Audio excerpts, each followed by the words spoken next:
Yang saya hormati juri lomba penulis cerita bergambar.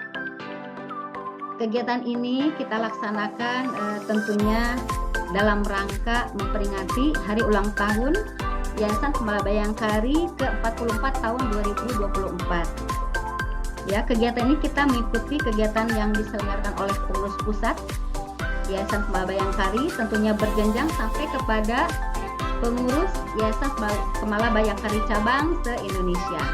Tentunya dengan harapan akan menumbuhkan kreativitas dari para peserta didik, juga kreativitas dari para pendidik.